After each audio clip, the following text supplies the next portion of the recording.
Bismillahirrahmanirrahim. Assalamualaikum warahmatullahi wabarakatuh. Alhamdulillahilladzi khalaqal mauta wal hayata liyabluwana ayyuna ahsanu amala. Asyhadu an la ilaha illallah wahdahu la syarikalah wa asyhadu anna Muhammadan abduhu wa rasuluhu la nabiyya ba'dah. Allahumma salli ala Muhammadin wa ala alihi wa ashabihi wa man tabi'ahum bi ihsanin illa yaumiddin. Amma ba'd. Qala Allah ta'ala fil ayatil karim, a'udzu billahi minasyaitonir rajim. Bismillahirrahmanirrahim. Rabbi shrah li sadri wa yassir li amri wahlul 'uqdatam min lisani yafqahu qawli. Allahumma anfa'na bima 'allamtana wa 'allimna ma yanfa'una warzuqna ilman yanfa'una wa zidna ilman. Shadaqallahul azim wa shadaqallahu rasulil karim. Jamaah pengajian yang dimuliakan oleh Allah Subhanahu wa taala, kembali kita bersyukur kehadirat Allah Subhanahu wa taala atas limpahan rahmat dan hidayahnya, atas nikmat iman, nikmat Islam, nikmat sehat dan nikmat sempat yang Allah masih anugerahkan kepada kita. Sehingga dengan semua anugerah dan nikmat dari Allah itulah kita masih diberikan keistiqomah untuk bisa menjalankan segala aktivitas ibadah kita, dan semoga nanti bisa kita jaga sampai akhir hayat kita, dan nantinya Allah Subhanahu wa taala akan wafatkan kita dalam keadaan bi husnil khatimah. Amin ya rabbal alamin. Salawat dan salam kita aturkan pada junjungan kita Nabi besar Muhammad sallallahu alaihi wasallam yang telah memberikan uswahnya kepada kita bersama. Jamaah rahimakumullah, mohon maaf Pak Bambang hari ini mulai hari Jumat kemarin mudik ke Jogja. Jadi beliau minta ke saya untuk menyampaikan bahwa nggak bisa ngisi, makanya hari ini saya ngisi menggantikan Pak Bambang. Pokoknya intinya jangan sampai pengajian kita itu libur. Andai kata mau baliknya tidak bisa, kita upayakan dicarikan gantinya gitu, karena emang kalau sampai ngajinya itu libur. Jamaah rahimakumullah, pada kesempatan malam hari ini kita akan membahas, temanya saya ambil dengan judul menjaga tiga hati. Ini merupakan refleksi kita terhadap doa sabu jagat yang insya Allah kita semuanya hafal akan doa ini. Ya, bahkan anak kita yang masih TK pun hafal doa ini, yaitu yang berbunyi Rabbana atina fid dunya hasanah wa fil akhirati hasanah wa qina azabannar. Mungkin karena permintaannya yang luar biasa itu kemudian dikenal nama doa sabu jagat gitu nggih. Jamaah rahimakumullah, hal tersebut Allah sampaikan dalam Al-Baqarah ayat 201 yang berbunyi wa minhum may yaqulu Rabbana atina fid dunya hasanatan wa fil akhirati hasanatan wa qina azabannar. Dan di antara mereka ada orang yang berdoa, ya Tuhan kami, berilah kami kebaikan di dunia dan kebaikan di akhirat, dan peliharalah kami dari siksa neraka. Ya. Jadi mungkin karena doanya minta kebaikan dunia, apalagi kemudian ditambah minta kebaikan di akhirat, minta bonus pula, yaitu diberikan pemeliharaan, dijauhkan dari siksa api neraka. Mungkin karena hal itu pula lah kemudian doa ini dikenal dengan nama doa sabu jagat gitu ya. Menyapu jagat ya, jagat kan luas disapu, mintanya banyak gitu, mungkin begitu. Itu jamaah rahimakumullah. Jadi doa ini memang sudah terkandung di dalam Al-Qur'an. Bahkan dalam hadis disebutkan bahwasanya doa itulah selalu Rasul baca. Wa an Anasin radhiyallahu anhu qala, dari Anas radhiyallahu anhu ia berkata, kana aksaru du'ain nabiyyi sallallahu alaihi wasallam, bahwa doa yang paling sering dibaca oleh Nabi sallallahu alaihi wasallam ya. Jadi Nabi itu sering baca doa ini, yaitu Allahumma atina fid dunya hasanatan wa fil akhirati hasanatan wa qina azabannar. Ya Allah, karuniakan kepada kami kebaikan di dunia dan kebaikan di akhirat, dan selamatkanlah kami dari siksa neraka. Okay? Jadi Nabi pun sudah memberikan contoh kepada kita, memberikan uswah kepada kita bahwa ada satu doa yang tidak pernah beliau tinggalkan, yaitu membaca doa Allahumma atina atau Rabbana atina. Nggih, sama. Jadi karena Nabi bisa ngasih contoh, maka jangan sampai kita tinggalkan doa ini. Itu jamaah rahimakumullah. Bahkan dalam surat yang lain pun Allah sampaikan, Al-A'raf 156, waktub lana fi hadhihi dunya hasanatan wa fil akhirah, dan tetapkanlah untuk kami kebaikan di dunia ini dan di akhirat. Dari tiga dasar tadi, ya, dari dua ayat dan satu hadis Rasulullah Shallallahu Alaihi Wasallam tadi, bisa kita lihat memang Allah Subhanahu Wa Taala itu memerintahkan kepada kita untuk menyeimbangkan antara urusan dunia dan urusan akhirat kita. Allah meminta kepada kita untuk fokus pada dua itu, fokus pada urusan dunia, fokus juga pada urusan akhirat. Mencari kebahagiaan, mencari kebaikan pun tidak boleh timpang, harus adil, yaitu mencari kebaikan di dunia dan juga di akhirat. Nah, maka gunakan dunia ini sebagai sarana kita untuk kemudian menggapai kebaikan di akhiratnya Allah Subhanahu wa Ta'ala. Lah, melihat hal ini semua jamaah rahimakumullah, doa tadi itu mengajarkan kepada kita ketika kita sudah mendapatkan kebahagiaan di dunia, mendapatkan kebahagiaan di akhirat, kemudian dijauhkan dari siksa api neraka, maka itulah yang akan memunculkan ketenangan kita dalam diri kita. Maka untuk bisa meraih ini ada tiga hati yang harus kita jaga, ya. Yang pertama adalah hati-hati, yang kedua adalah rendah hati, yang ketiga adalah besar hati. Ya. Ada tiga hati yang harus kita jaga agar kemudian apa yang kita pinta di doa sabu jagat itu betul-betul Allah berikan kepada kita. Yang pertama, hati-hati. Hati-hati dengan apa? Hati-hati dengan lisan kita dan pandangan kita. Salamatul insan fi khifdil lisan. Keselamatan manusia tergantung pada kemampuannya menjaga lisan. Jadi bagaimana selamanya kita itu tergantung bagaimana kita menjaga lisan kita. Maka kita betul-betul bisa menjaga lisan kita ini. Bagaimana cara menjaga lisan yang baik? Rasul sampaikan, an Abi Hurairah radhiyallahu anhu an Rasulillah sallallahu alaihi wasallam qala, dari Abu Hurairah radhiyallahu an bahwa Rasulullah sallallahu alaihi wasallam bersabda, man kana yu'minu billahi wal yaumil akhir falyakul khairan aw liyasmut. Barang siapa beriman kepada Allah dan hari akhir, hendaklah ia berkata yang baik ataukah diam. Ya. Jadi pilihannya itu hanya dua. Bila lisan ini bisa menghantarkan kita untuk mengatakan sesuatu yang baik, sesuatu yang membawa manfaat, maka silakan untuk berkata-kata. Andai kata kemudian lisan ini kalau kita biarkan bebas begitu saja, maka bisa membawa ketidakmanfaatan, bahkan membawa sesuatu yang tidak baik, maka ambil opsi yang kedua, yaitu diam. Apalagi mohon maaf, tahun ini, tahun depan sudah masuk tahun 2024, tahun politik. Maka hati-hati betul dengan lisan kita. Saat ini di era yang maju ini, lisannya diam. Akan tetapi yang bergerak adalah jari jemarinya, telunjuknya, jempolnya yang bergerak. Dengan telunjuknya, dengan jempolnya itu dia bisa mengirimkan banyak hal kepada orang. Ya, maka kalau kita tidak berhati-hati menjaga telunjuk kita, menjaga lisan kita, ya, maka yang memunculkan nanti adalah munculnya berita-berita yang tidak baik, berita-berita yang menyesatkan atau yang kita biasa kenal dengan nama hoax.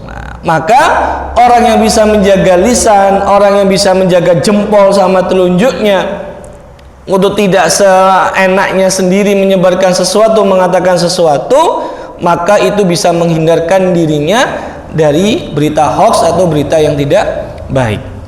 Jamaah rahimakumullah, hadis ini pun dibahas dalam beberapa kitab itu sebagai hadis pembuktian iman, ya. Pembuktian iman. Jadi orang dikatakan beriman itu diantaranya dibuktikan dengan 3 hal yang ada dalam hadis ini. Yang pertama tadi tentang lisan, ya. Jadi yang pertama adalah tentang lisan.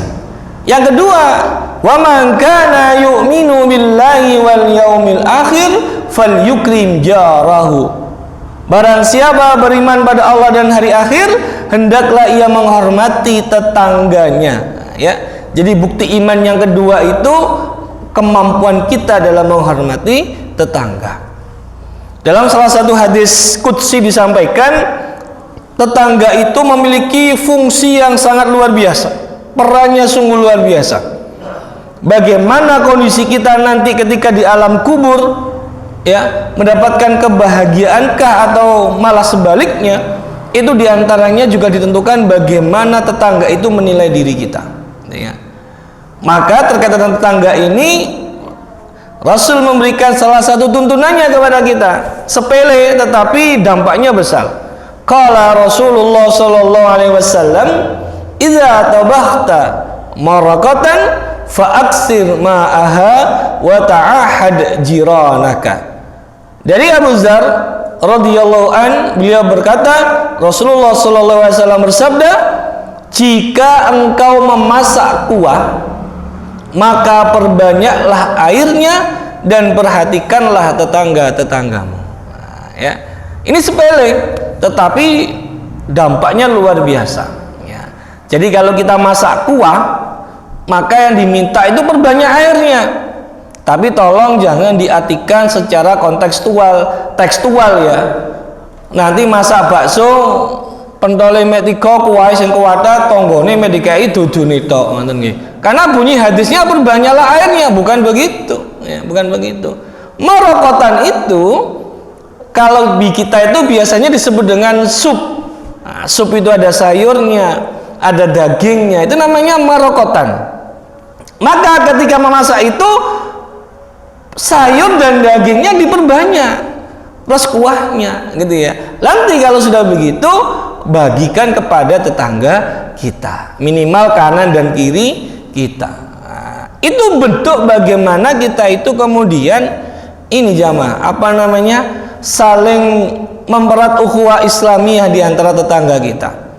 Ini sepele, seperti kita kalau bepergian jauh, ya, selama beberapa hari keluar kota, ketika pulang membawa oleh-oleh kita berikan kepada tetangga kita. Itu hal yang sepele, nggak seberapa nilainya sebenarnya, tetapi hal itu bisa membuat kita itu dengan tetangga itu menjadi akrab, menjadi ukhuwahnya itu semakin erat. Nah, itu pentingnya apa nanti di akhir hidup kita. Di akhir hidup kita nanti, tadi kami sebutkan ada diskusi mengatakan bahwa nanti tetangga itu akan menilai kita, oh memang orang ini adalah orang baik. Nah, kalau sudah dinilai orang baik oleh tetangga kita, maka insya Allah kita nanti ketika di alam kubur akan mendapatkan kebahagiaan. Itu sepele, dan ini dicontohkan oleh Rasul. Dan bagaimana kemampuan kita menghormati tetangga itu membuktikan iman kita kepada Allah Subhanahu wa Ta'ala. Bahkan suatu saat Rasul sampai-sampai pernah mau membuat surat wasiat, yang isi surat wasiat itu menyatakan bahwa tetangga itu punya hak waris, gitu ya. Sampai kemudian ditegur oleh malaikat Jibril, disampaikan bahwa tetangga itu tidak masuk dalam bagian ahli waris. Menunjukkan apa?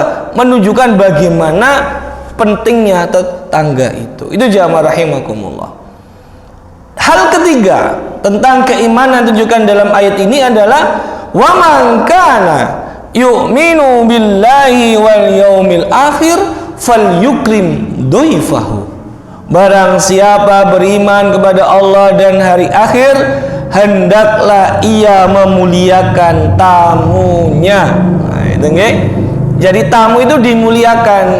Nah, ini Az-Zariyat ayat 25. Idzaghalu alaihi faqalu salaman qala salamun qaumun munkarun. Ini cerita Nabi Ibrahim. Ingatlah ketika mereka masuk ke tempatnya lalu mengucapkan salaman, mengucapkan salam, assalamualaikum, gitu ya. Dijawab oleh Nabi Ibrahim, salamun, waalaikumsalam warahmatullah, begitu ya. Fa qaumun munkarun, mereka itu orang yang belum dikenalnya. Jadi ada orang bertamu ke rumah Nabi Ibrahim, salam. Ini etika bertamu itu salam dulu ya. Salam, setelah dijawab salamnya, dan orang yang bertamu ini Nabi Ibrahim nggak tahu siapa orang ini, nggak dikenal. Kemudian apa yang beliau lakukan? Faragha ila ahlihi faja'a bi'ijlin samin. Maka diam-diam dia Ibrahim menemui keluarganya, kemudian dibawanya daging anak sapi gemuk yang dibakar.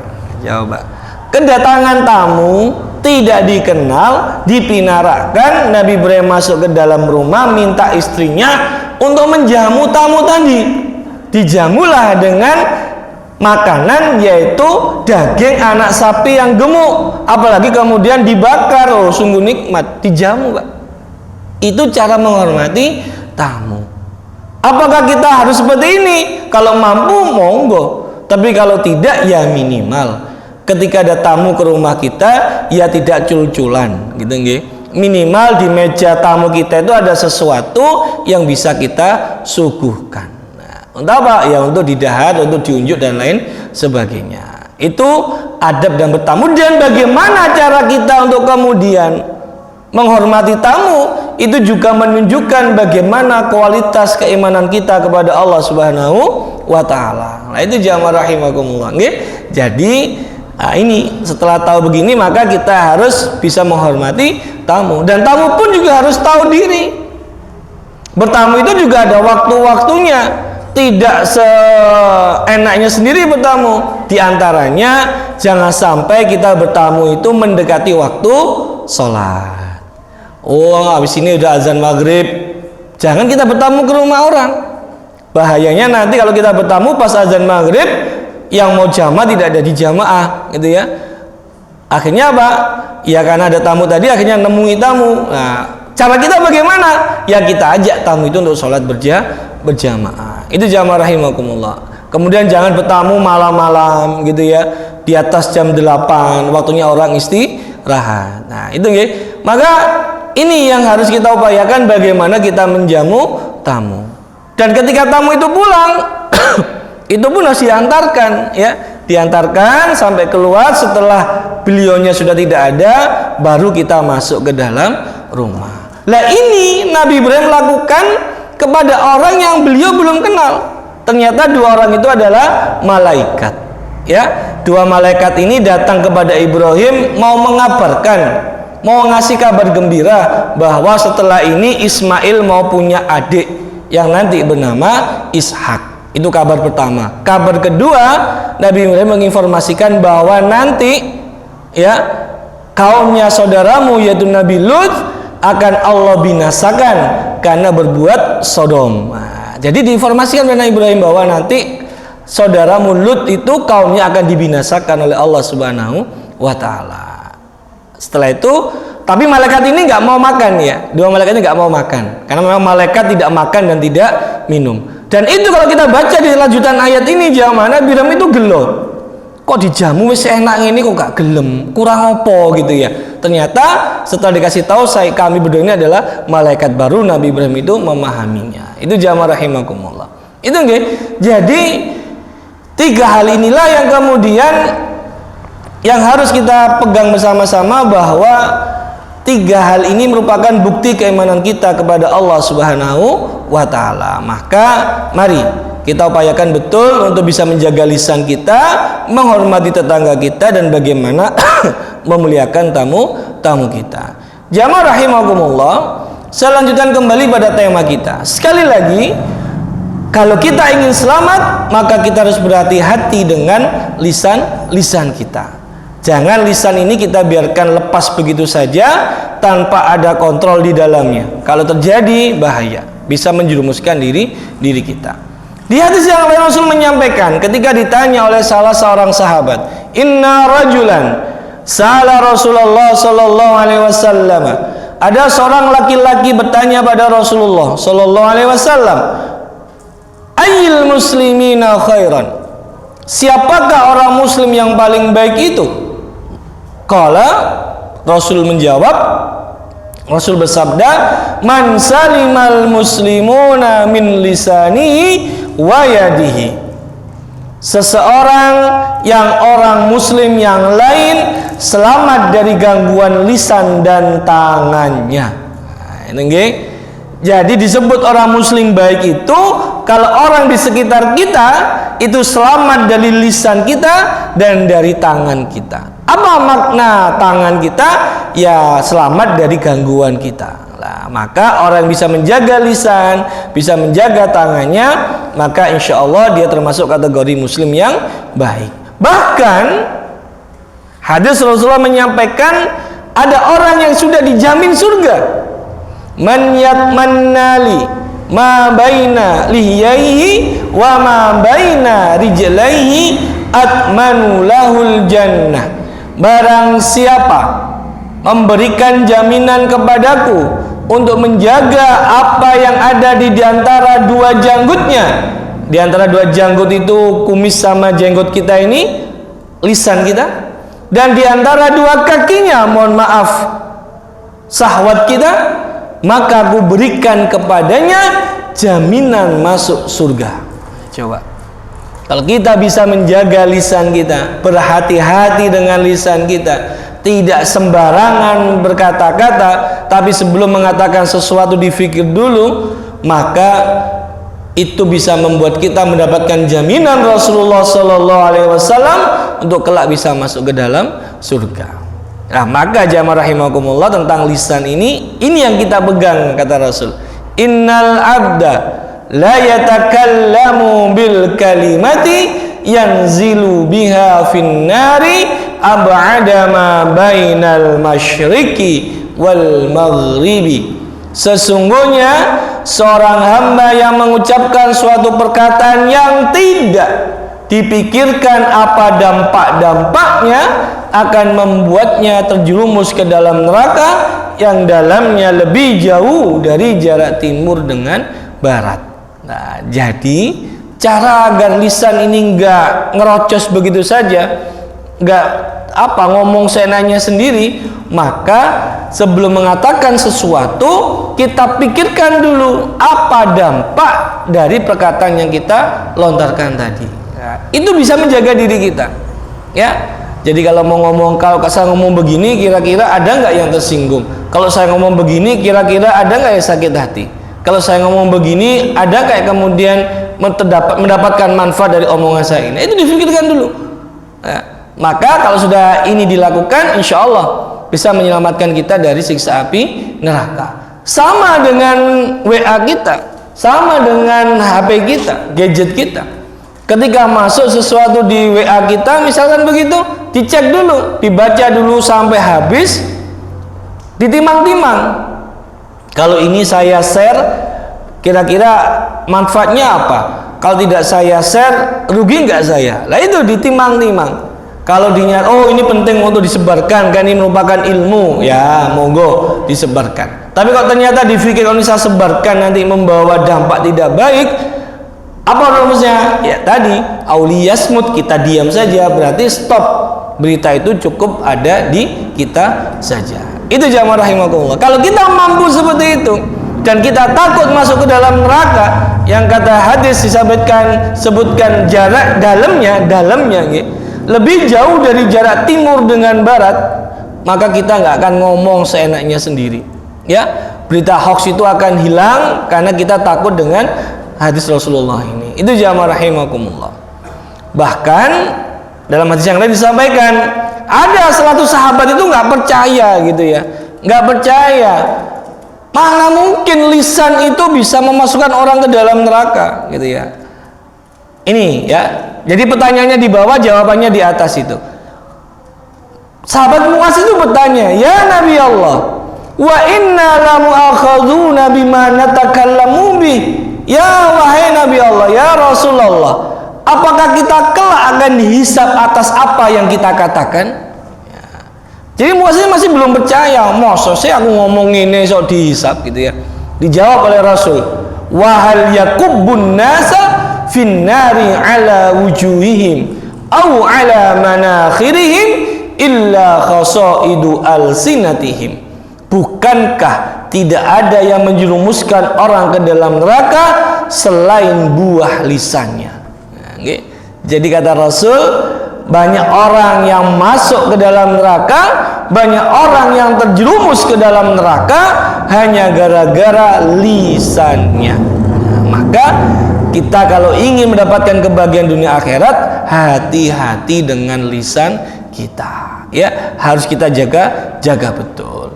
Jamaah rahimakumullah, bahkan Allah ingatkan kita surat Qaf 17-18, ya, idh yatalaqal mutalaqqiyani 'anil yamini wa 'anis shimali qa'id, yaitu ketika dua orang malaikat mencatat amal perbuatannya, seseorang duduk di sebelah kanan dan yang lain di sebelah kiri.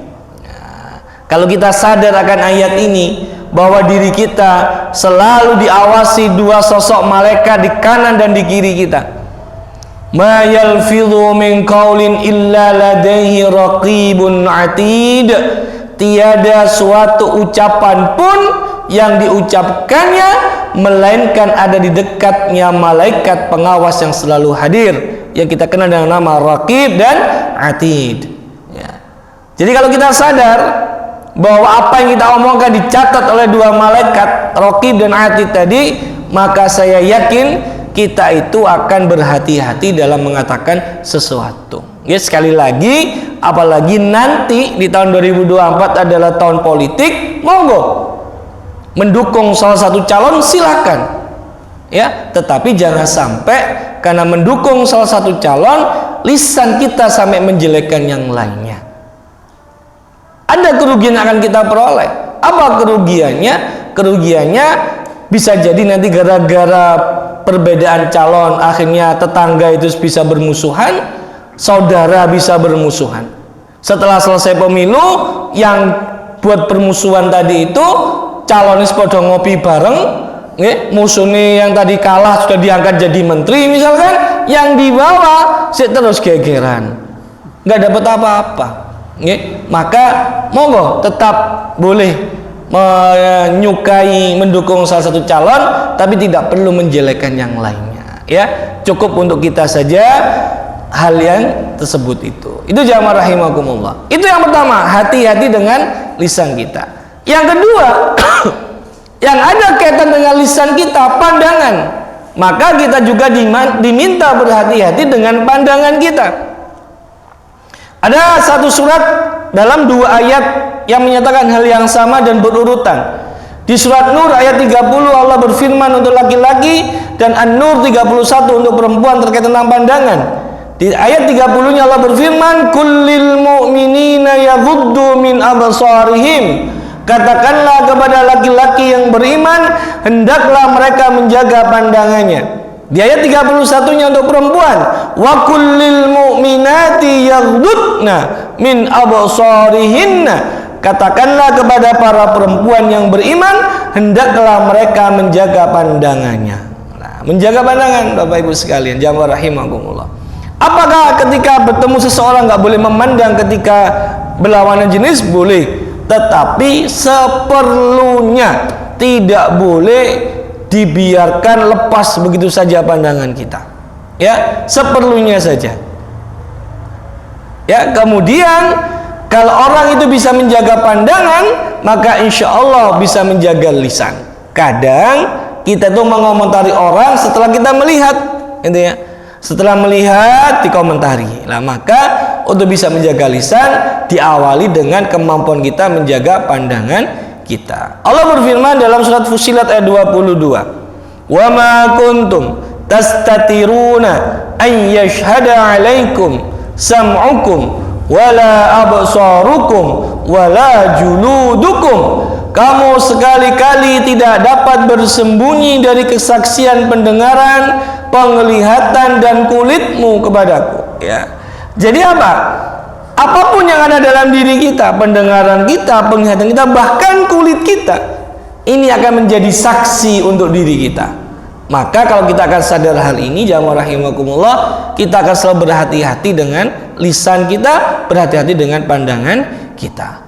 Lantas bagaimana Al-Quran memberikan rambu-rambunya? Nah, ya.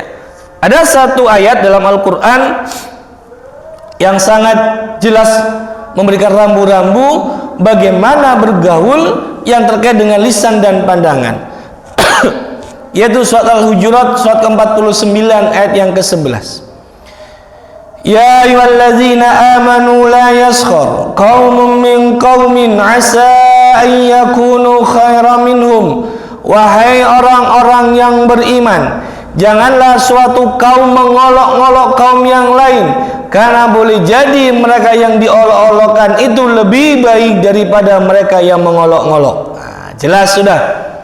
Lisan pandangan kita, satu, tidak boleh mengolok-olok kaum yang lain, tidak boleh menjatuhkan kaum yang lain, golongan yang lain, karena bisa jadi yang kita olok-olok itu, yang kita jatuhkan itu ternyata lebih baik daripada diri kita, ya.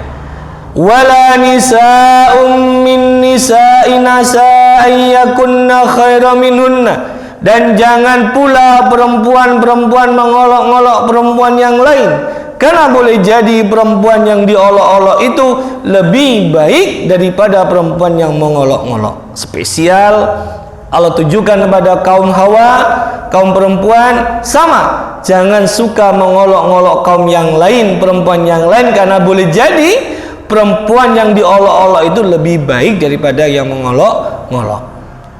Yang ketiga, wala talmizu anfusakum. Janganlah kamu saling mencela. Mencela itu menghina, merendahkan. Kalau bahasa anak sekarang, membuli.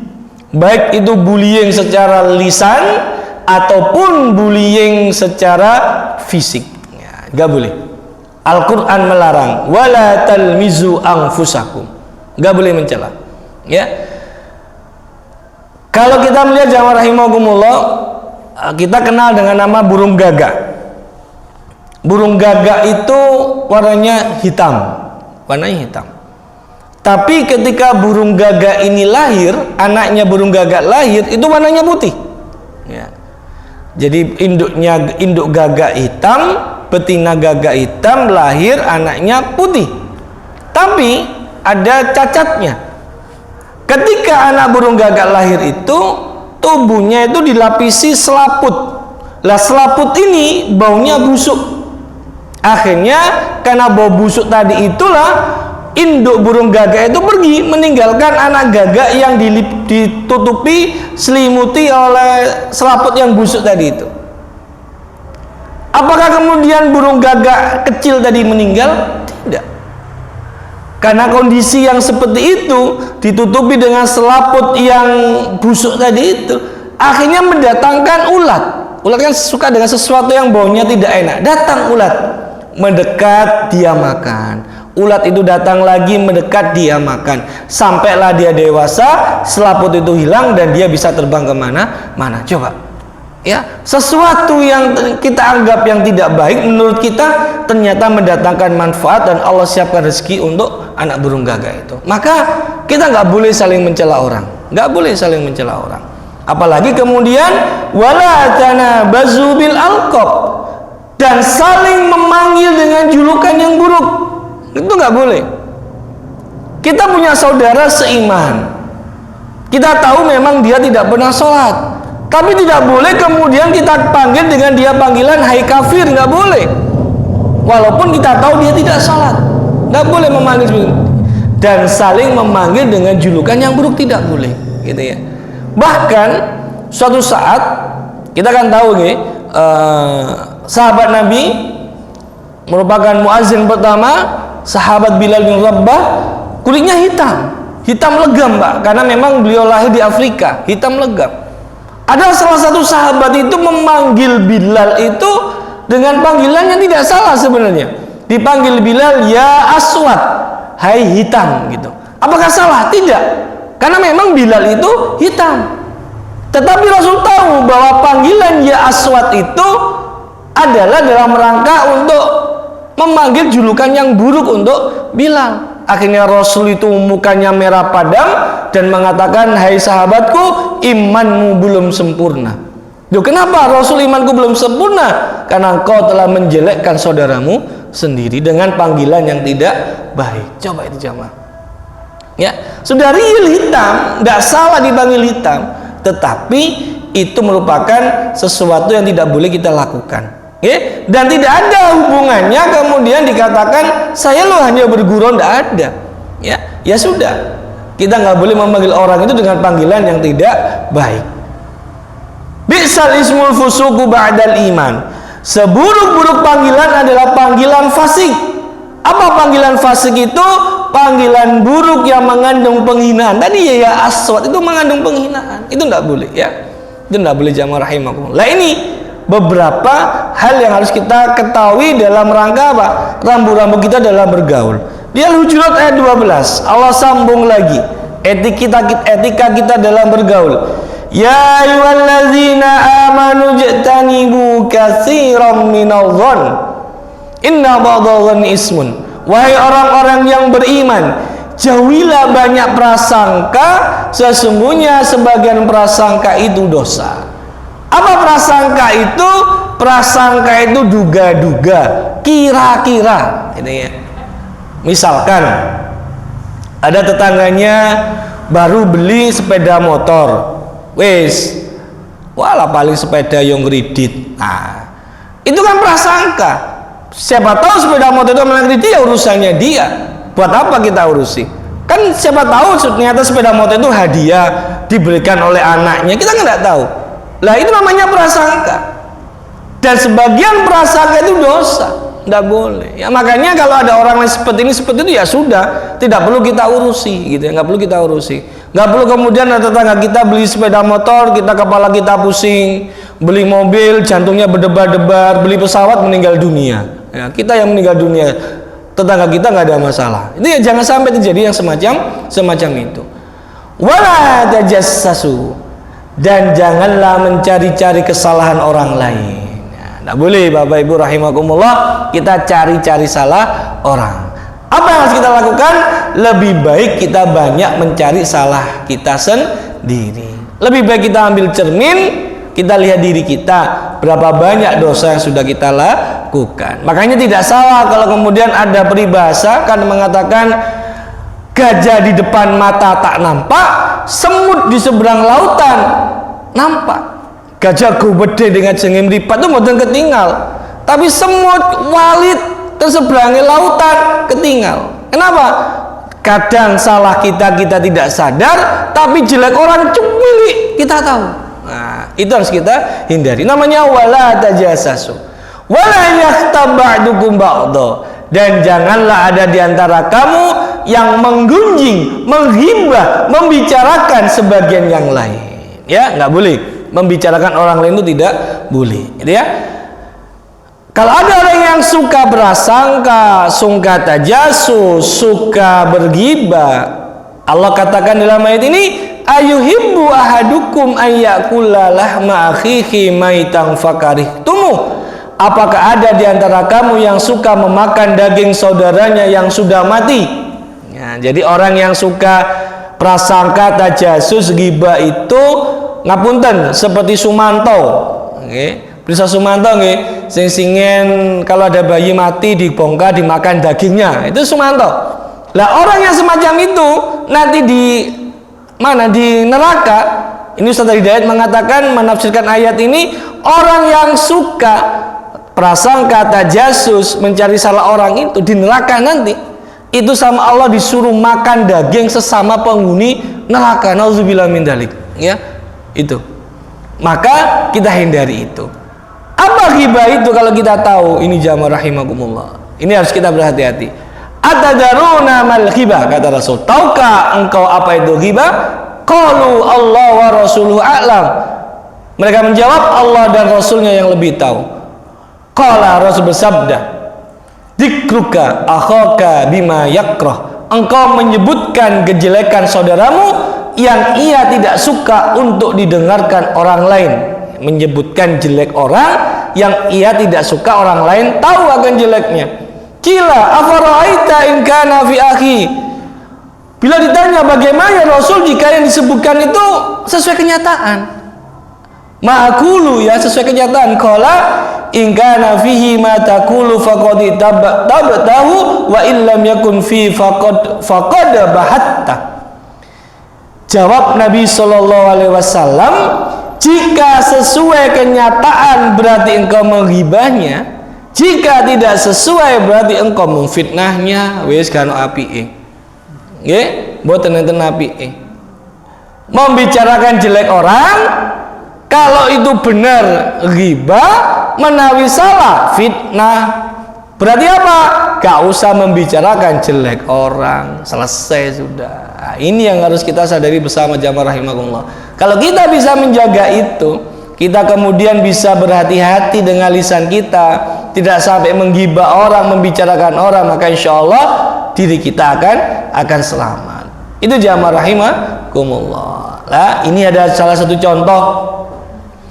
Jadi suatu saat, Aisyah itu pernah Nabi itu punya istri namanya Safiyah.